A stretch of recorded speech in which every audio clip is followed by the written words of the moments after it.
Alors je vais commencer. Donc d'abord, merci beaucoup, pour cette invitation. Voilà, c'est l'occasion de découvrir, des travaux, qui sont très intéressants. Donc merci de cette opportunité. Et merci Clotilde pour ton introduction, qui a effectivement posé un peu, le cadre, que je vais, développer, maintenant. Alors ce que je vais faire, d'abord effectivement je vais parler toute seule, ce qui n'était pas, prévu, mais Natalia devait, alors d'abord parler avec moi, puis finalement simplement assister à la séance, mais elle n'est pas là, donc voilà, je vais parler en mon nom propre. Et je vais parler de 2 recherches que j'ai menées dans des institutions patrimoniales. En l'occurrence, l'une auprès des documentalistes du Musée national d'art moderne, donc au Centre Pompidou,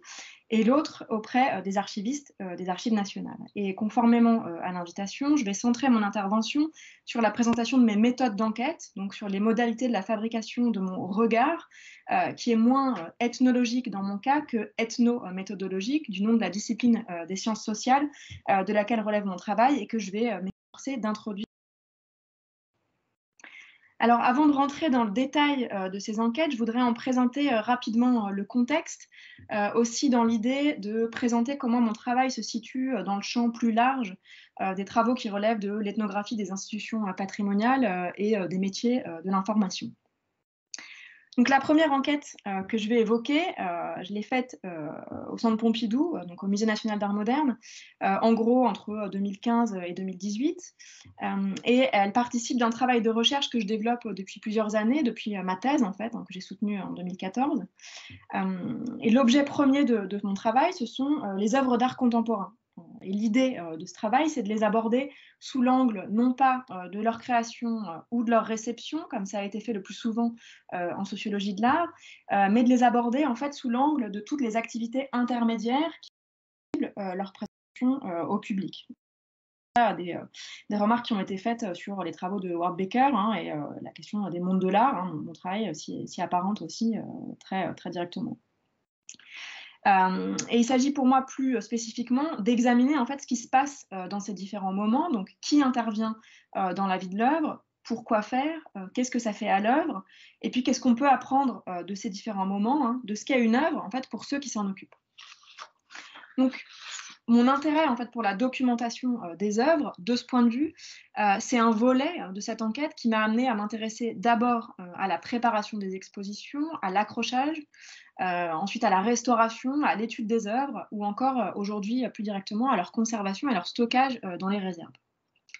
Alors, cette démarche qui consiste à prendre le musée comme un terrain d'enquête, il faut le préciser, c'est une démarche que j'ai en commun avec plusieurs collègues qui réalisent eux aussi des formes d'ethnographie institutionnelle dans différents musées.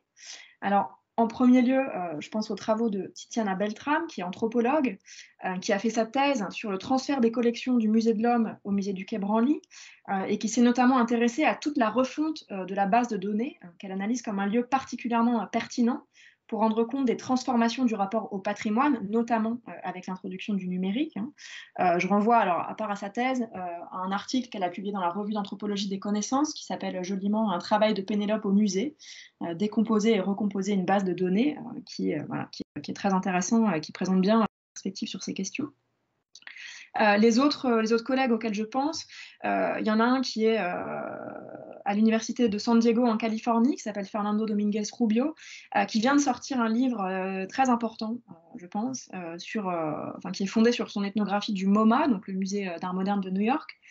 et qui porte en fait sur la maintenance des œuvres. Et qui analyse en fait toute l'infrastructure de leur conservation, de l'environnement climatique dans les salles ou dans les espaces de réserve à l'infrastructure numérique. Et c'est un livre, je pense, qui fera vraiment date dans l'étude des musées, hein, qui vient tout juste de paraître. Et le dernier ouvrage auquel je pensais, c'est un ouvrage de Vincent Lépinet qui a sorti l'année dernière, je crois, ce livre sur la conservation des collections au musée de l'Ermitage, qui propose un parcours très, en fait, tout au long du musée, en suivant ces différents professionnels, des conservateurs aux guides qui font les visites, en passant par les restaurateurs, hein, et qui examinent en fait les liens que ces différentes professions entretiennent avec les objets des collections. Alors, de manière intéressante, ces trois démarches, elles relèvent de ce qu'on appelle l'anthropologie des sciences et techniques, ou STS, ou pour les Science and Technology Studies, hein, pour lesquelles le patrimoine est devenu, ces dernières années, vraiment un objet majeur, après avoir consacré beaucoup de travaux à la production de l'information et à la question de la classification notamment. Et ces travaux, je pense, apportent un autre regard sur les pratiques professionnelles qui est distinct mais complémentaire de ce qui se pratique plutôt en France avec l'ethnologie du patrimoine ou la sociologie des professions patrimoniales. Alors, mes travaux s'y relèvent pas tout à fait de la même perspective. Ce que j'ai en partage avec eux, hein, avec ses collègues, c'est notamment le fait qu'on ne part pas d'un intérêt a priori pour une profession donnée, mais qu'on s'intéresse d'abord à des objets, à des collections, à des environnements, hein, comme le musée ou les archives, et aux activités concrètes qui sont faites avec eux. Alors, la seconde enquête que je vais évoquer, donc Clotilde l'a. C'est une enquête qui est vraiment à la confluence de ces différentes questions. Donc c'est un projet collectif, hein, comme tu l'as souligné, qui a été mené aux Archives nationales et qui a été réalisé dans le cadre donc, de ce projet ECOPAT pour écologie des collections patrimoniales avec le soutien de la Fondation des sciences du patrimoine. Donc c'est effectivement un projet qui découle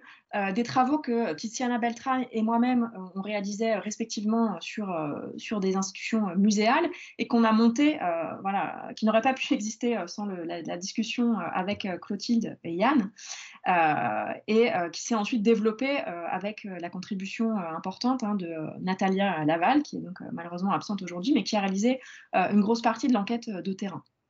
Et l'idée de cette enquête, c'était effectivement de mettre en œuvre le même genre de méthode que celle qu'on avait appliquée au musée, en s'intéressant cette fois aux modalités situées du travail avec et sur les archives. En regardant les conditions de leur collecte, de leur étude, de leur conservation, de leur description, de leur manutention. Alors, en faisant ça, on est bien sûr tombé très rapidement sur les travaux de Anne Bott, qui nous ont beaucoup intéressés, du fait notamment d'une grande proximité de questionnement, mais dont il me semble qu'on se distingue aussi du point de vue des manières de faire, hein, comme je vais essayer de l'exposer plus spécifiquement dans la suite de cette intervention. Donc voilà pour des éléments généraux sur le contexte de ces enquêtes qui me semblaient important de préciser. Et j'en viens maintenant un peu plus directement au cœur du sujet. Alors parmi les questions que vous m'avez soumises, Claire, pour orienter un peu la préparation de cette intervention, il y en a une qui a particulièrement retenu mon intérêt, donc c'est la question que j'ai mise ici. Hein. Est-ce qu'on analyse une communauté professionnelle comme on analyse une population exotique ? Alors, bien sûr, c'est une question qui est au cœur de la réflexion ethnographique, hein, et ce depuis les fondements anthropologiques de cette pratique, puisqu'il s'agissait en effet originellement d'aller étudier des populations lointaines, hein, dont on supposait qu'elles étaient très différentes de nous. Et ça reste, bien sûr, une problématique structurante des démarches qui reposent sur l'observation, que ce qu'on observe nous soit proche ou lointain.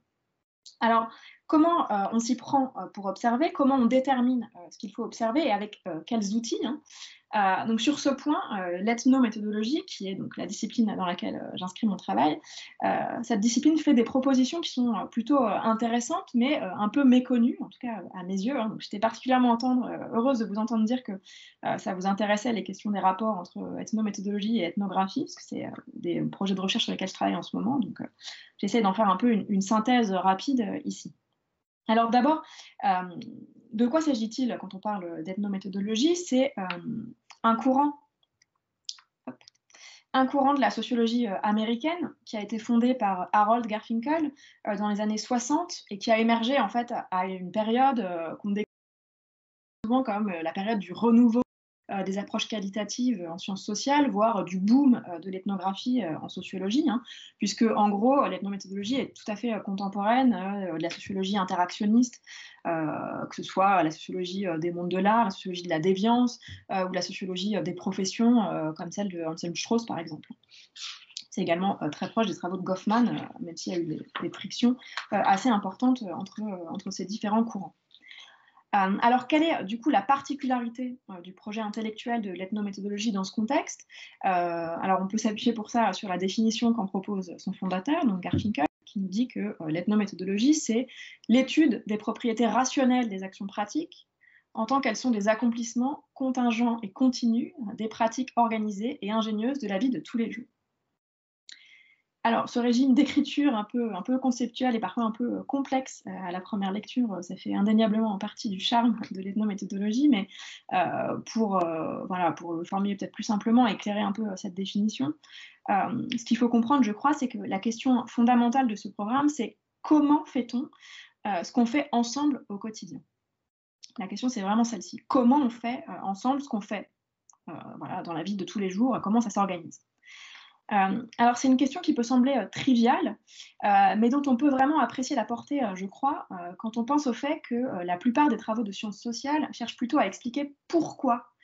les gens agissent de telle ou telle façon. C'est-à-dire plutôt à expliquer les conduites individuelles en les rapportant à un ensemble de normes sociales hein, qui conduisent l'acteur à agir de telle ou telle façon selon les contextes. Donc cette approche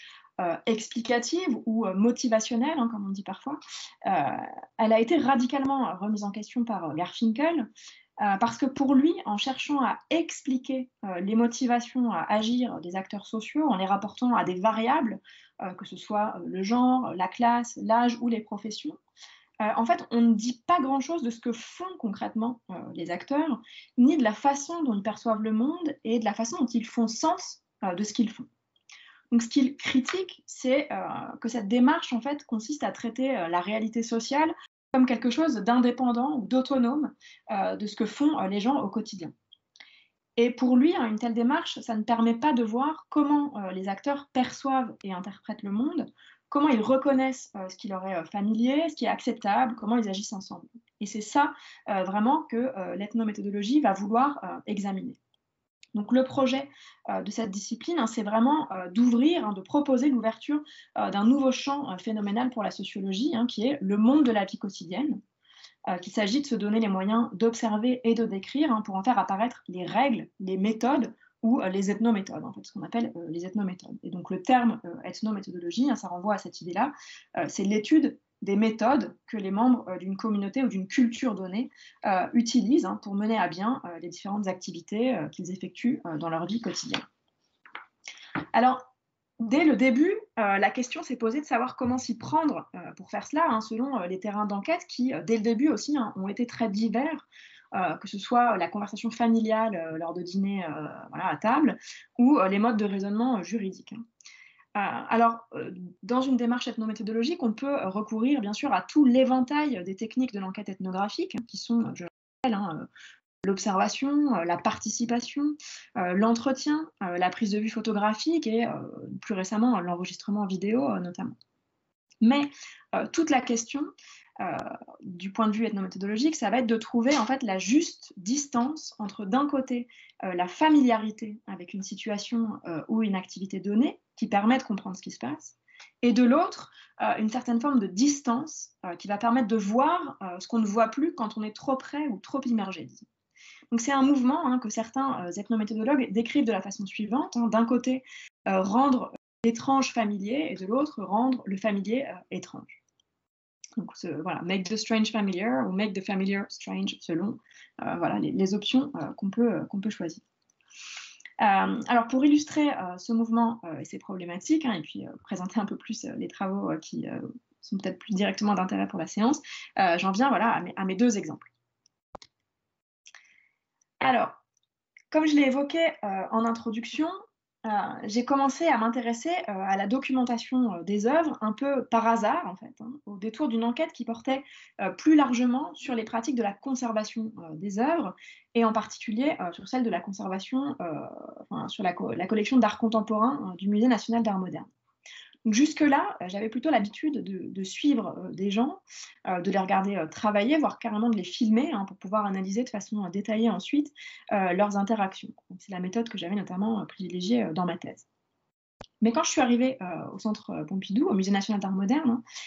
j'ai rapidement été sensibilisée au fait que l'essentiel des activités ne se faisait pas nécessairement avec l'œuvre, à proximité de l'œuvre, en sa présence, hein, mais qu'en fait une bonne partie du travail de la conservation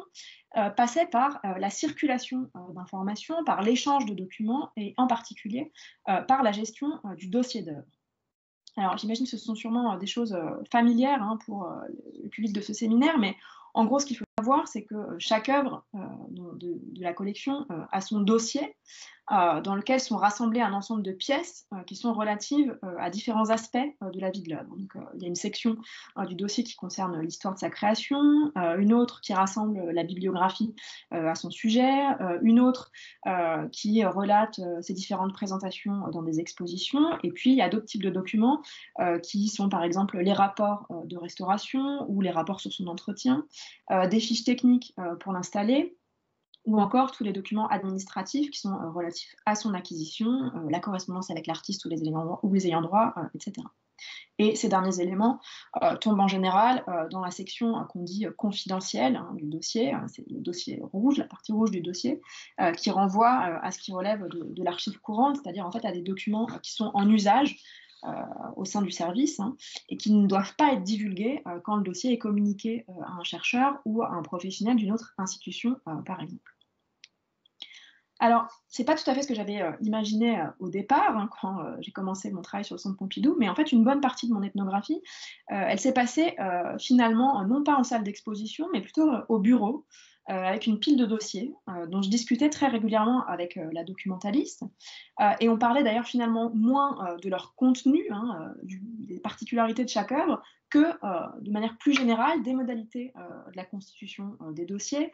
du travail de mise à jour permanent qu'ils impliquent, des procédés mis en œuvre pour collecter des informations, et puis de toutes les questions liées à leur mise en circulation.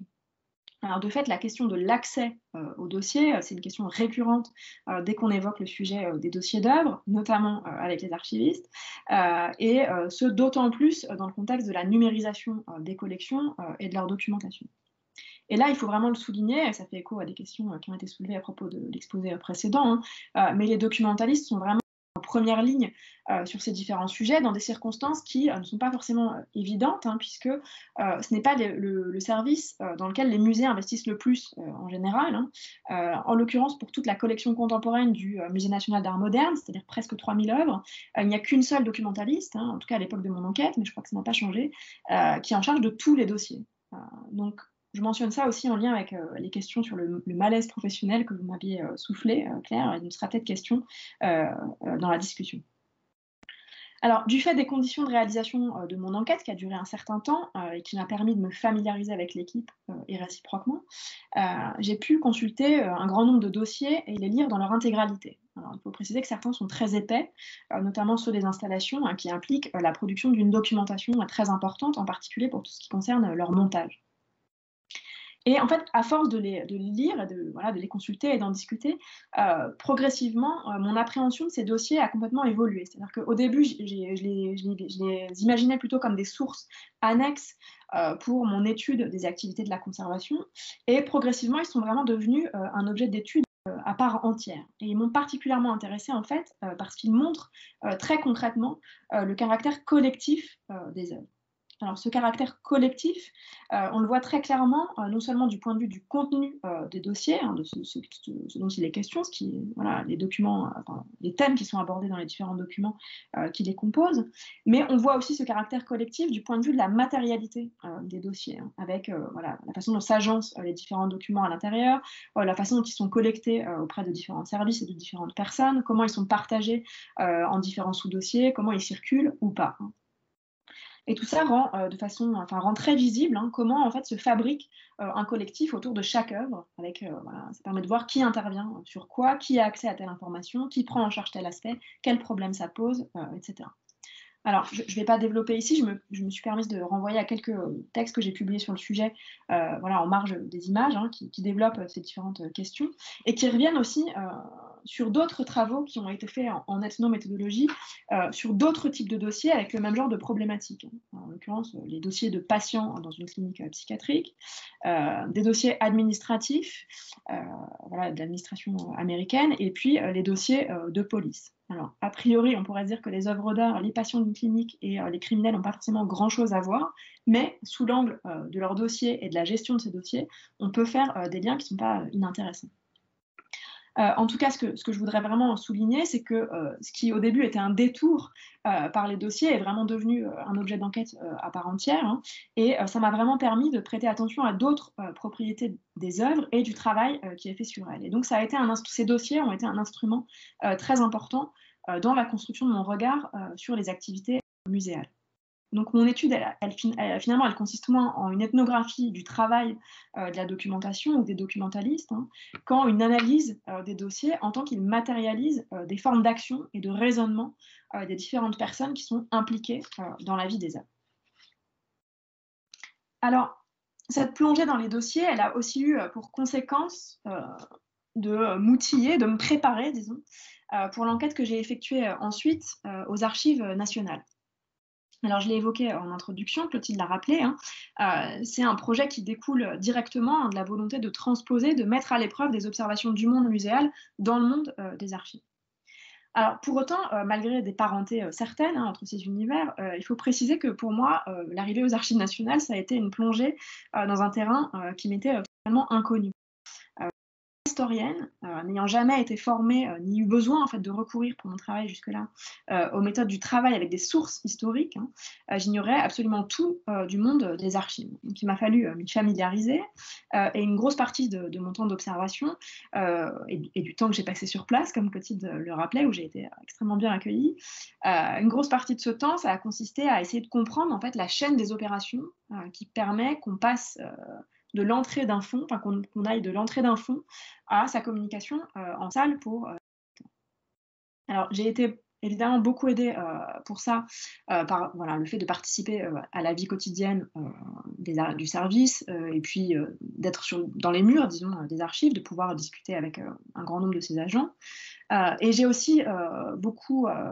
pris appui sur l'importante littérature grise hein, qui est produite en interne aux archives, hein, puisqu'on peut y consulter une masse très importante de documents, hein, donc, qui sont autant de manuels, de guides, de vade-mecum, hein, qui expliquent qui fait quoi et comment, et qui rendent compte des normes qui structurent le travail qui est fait sur les archives. Et ça, c'est un aspect qui m'a vraiment frappée et qui a également beaucoup intéressé ma collègue Natalia, hein, c'est le caractère très encadré, très cadré de l'activité, hein, avec un rapport très intéressant à la norme, qui est vraiment quelque chose qui a vraiment retenu notre attention.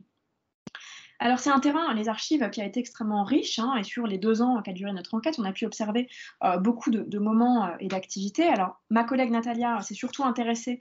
aux dimensions matérielles et techniques des mouvements des fonds, en observant des ateliers de reconditionnement, les travaux d'un groupe sur l'estampillage,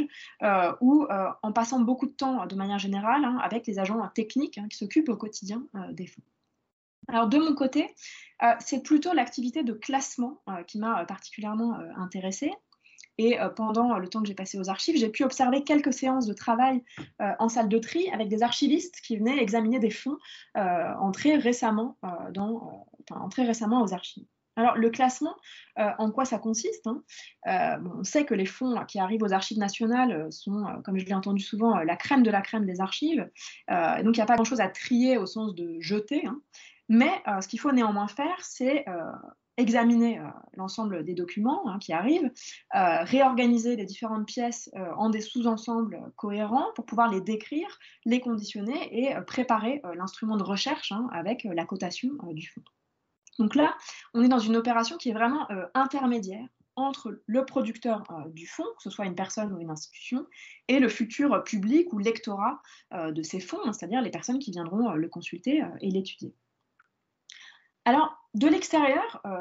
l'activité de classement, hein, ça peut sembler assez opaque. Hein. Vous avez 1 ou 2 personnes qui manipulent des documents sur une table, qui ouvrent des chemises, qui enlèvent des trombones, qui font et qui refont des piles, hein, en échangeant quelques mots, mais ce n'est pas une activité très bavarde, et en prenant des notes. Bon. Alors, pour comprendre, on peut bien sûr s'appuyer sur les définitions qui sont données hein, de ce que c'est que le classement. Hein. J'en ai mis une en marge de dans cette image. Hein. Donc c'est la définition de Christine Nougaret qui nous rappelle que donc, le classement, c'est une opération de mise en ordre intellectuelle et physique des documents d'archives, que c'est ça qui aboutit à la cotation et au rangement des documents sur les rayonnages, et que c'est ce qui conditionne hein, la rédaction de l'instrument de recherche qui va permettre de les retrouver. Pour la comprendre aussi, cette activité, on peut bien sûr discuter avec des archivistes qui, quand vous leur demandez ce qu'ils font, vous expliquent bien volontiers ce qu'ils font, évidemment. Mais, et ça c'est vraiment lié à l'approche ethnométhodologique, il y a une certaine défiance, disons, par rapport au statut de l'entretien en ethnométhodologie, avec l'idée que le discours sur l'action et la réalisation de l'action, c'est 2 choses différentes. Donc, conformément à cet esprit, j'ai plutôt privilégier le fait de regarder et de décrire comment se passe l'activité de classement. Donc, combien de temps ça prend, comment s'organise l'activité dans l'espace, sur la table de tri, comment, à quel moment interviennent des discussions sur telle ou telle pièce, comment on regarde et on lit les pièces qu'on est en train de manipuler. Et c'est ça qui fait, à mes yeux, en faisant ça, c'est comme ça qu'on peut voir en action le raisonnement pratique situé des archivistes, et c'est ce qui a fait du classement une activité vraiment passionnante à mes yeux. Alors, un des principes structurants de cette activité, c'est le respect des fonds, qui renvoie à l'idée qu'il faut privilégier les modes de classement du fonds. Il faut respecter autant que possible l'ordre qu'il a donné aux différents documents qui composent le fonds. Donc en fait, une partie du travail de classement, ça consiste à comprendre la logique d'organisation des fonds. Pourquoi le producteur a rassemblé ces documents-là dans un sous-dossier, pourquoi là, il a procédé de façon chronologique, mais pas ici, pourquoi cette pièce se trouve à tel endroit, pourquoi il l'a conservée, à quoi ça renvoie, quelle importance elle pouvait avoir, etc.